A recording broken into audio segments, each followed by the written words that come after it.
পরিবারের যে মারা গেছে তার মুখের ভিতরে টোটকা ব্ল্যাক ম্যাজিকের তাবিজ ঢুকায় দিচ্ছে ওই মুর্দার মরা লাশের ভিতরে। ওই লাশকে এই অবস্থায় দাফন করে দিচ্ছে। আপনার পরিবারের অবস্থা শেষ। একজন অ্যাক্সিডেন্ট করছে, একজনের কিডনি নষ্ট হয়ে গেছে, একজনের ধরেন যে মৃত মানুষের আপনি দেখলে অবাক হয়ে যাবেন। যে ব্যক্তিটা মারা গেছে তার মুখের মধ্যে ব্ল্যাক ম্যাজিকের তাবিজ ঢুকিয়ে দেওয়া হয়েছে। ওই তাবিজ নিয়েই তাকে দাফন করা হয়েছে। সিরিয়াসলি বাংলাদেশের ঘটনা। মানুষ কত খারাপ চিন্তা করে, মানুষ আপনার কিভাবে ক্ষতি করবে আপনি চিন্তা করতে পারবেন না। মানে মৃত মানুষের শরীরের মধ্যে কুফরি তাবিজ ঢুকায় দিছে, ওইটা নিয়েই তাকে দাফন দেওয়া হয়েছে। আর অ্যাভেলেবেল যেটা হয় সাধারণত কবিরাজ তান্ত্রিক টাইপের যে ভণ্ড যারা, তারা যেটা করে একটা তাবিজ দেয়, বলে এটা তাবিজ, কিন্তু ওটা তাবিজ না, কারণ আপনি তো ওটা খুলে পড়েন নাই, ওটার মধ্যে কুফরি কালাম আছে। আপনারা বলবে ওটা কবরের নিচে পুঁতে দাও, অমুক জায়গায় যাও, স্বামী স্ত্রীর কবরের নিচে পুঁতে দাও, তারপরে হচ্ছে যে কোনো একটা বাচ্চার কবরের নিচে পুঁতে দাও। এগুলো অ্যাভেলেবেল। আমি এখন যেটা বললাম এটাও বাংলাদেশে হয়, অনেকে জানে না। এমন একজনে পাঠাইছে বা এমন একজন গোসলের নাম করে ঢুকছে, সে কবিরাজ। আমি জানি না, আপনি জানেন না, যারা জানার তারা তার মাধ্যমে আপনার পরিবারের ক্ষতি করতেছে। আপনার পরিবারের যে মারা গেছে তার মুখের ভিতরে টোটকা ব্ল্যাক ম্যাজিকের তাবিজ ঢুকায় দিচ্ছে ওই মুর্দার মরা লাশের ভিতরে। ওই লাশকে এই অবস্থায় দাফন করে দিচ্ছে। আপনার পরিবারের অবস্থা শেষ।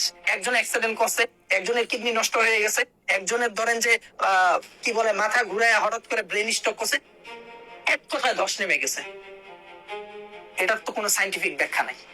কেন হচ্ছে আপনি বলতে পারতেছেন না, কিন্তু মুর্দারের ভিতরে তাবিজ ঢুকায় দিচ্ছে। এই তো প্রায় দেখা যাচ্ছে, যে পরিবারে একজন মারা যায় এরপরে কেউ না কেউ মারা যায় বা মরতে থাকে, এরকম অনেক পরিবার। হ্যাঁ, এরকম অনেক পরিবার। ওই যে আপনাকে কিভাবে ব্ল্যাক ম্যাজিক করা হয়েছে এটা তো আপনি জানেন না। অনেক রাকিও ধরতে পারবে না, অনেক রাকিও এটা ধরতে পারবে না।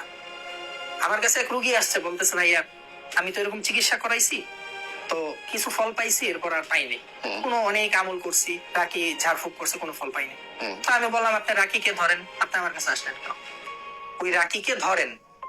তো বলতেছে ভাইয়া ওই রাকিকে ধরছি, রাকি বলছে আমি আল্লাহর উপর ছেড়ে দিলাম। এটা কি মানে, এটা কি মানে আপনার কাছে আমরা তো আল্লাহ তাআলার উপরেই ছাড়বো, মানে আমিও তো আল্লাহ তাআলার উপর তাওয়াক্কুল করি। তাই বলে তুমি যাও আল্লাহ তাআলার উপর ছেড়ে দিছি, যা করার কথা হইলো। আপনার উচিত হচ্ছে যতক্ষণ তার সমস্যার সমাধান হবে না, আল্লাহর উপর আপনার তাওয়াক্কুল করে আপনার চিকিৎসা করা উচিত, আপনার তাওয়াক্কুল করে।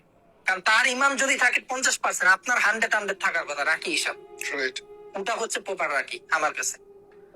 এখন সব রাখি কিন্তু এই সমস্যা ধরতে পারবে না।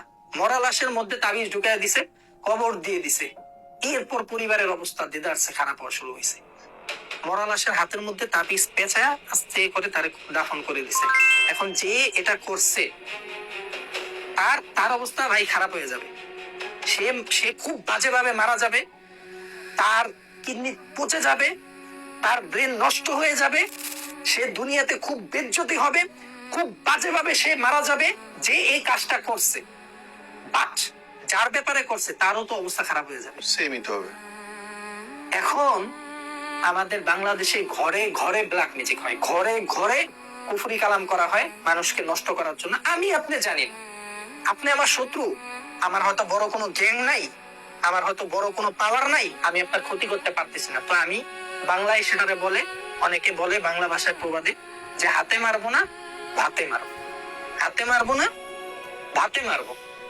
কারণ আমার হাতে মারার সামর্থ্য নাই, আমার কোনো ওরকম গ্যাং নাই, গ্যাংস্টার নাই, পরিচিত কোনো দলবল নাই। হ্যাঁ, আমি কোনো ক্ষয়ক্ষতি করতে পারবো না আপনাকে সরাসরি। আমি কিভাবে ক্ষতি করব? এমন ভাবে ক্ষতি করব আপনিও শেষ, আপনার পরিবারও শেষ।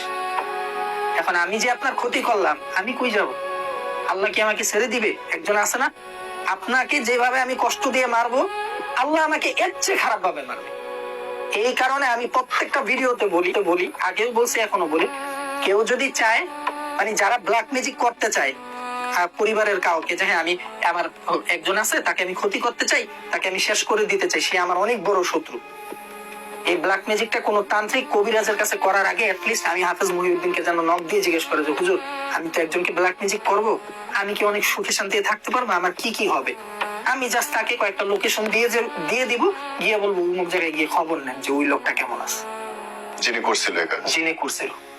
গিয়ে দেখেন তো সে পৃথিবীর আলো দেখতে পারে কিনা, সে ঠিক মতন খাইতে পারে কিনা, সে একটা আপনার সাথে কথা বলতে পারে কিনা, গিয়ে দেখেন। শান্তিতে থাকতে পারবে না, জীবনও পারবে না। কারণ যে কবিরাজকে দিয়ে ব্ল্যাক ম্যাজিক করাইতেছে সে শয়তানের পূজা করে, যে তান্ত্রিককে দিয়ে ব্ল্যাক ম্যাজিক করাইতেছে সে শয়তানের পূজা করে, বড় বড় শয়তানের পূজা করে। ঠাকুর টুকুর আছে না হিন্দুদের, এর মধ্যে তো আবার দেব দেবীতা আছে, এই দেব দেবীতার পূজা করে, নাফরমান শয়তানের পূজা করে, শয়তানকে খুশি করার জন্য বলি দেয়। এরকম আমার মোবাইলে ভিডিও আছে একটা, কয়েকদিন আগে আমি আপনাকে দেখাইতে পারবো, আপনি দেখে ভাই অবাক হয়ে যাবেন। এগুলা বাংলাদেশে অ্যাভেলেবেল হচ্ছে, বাট বাংলাদেশে সরাসরি হয় না, আফ্রিকাতে সরাসরি হয়।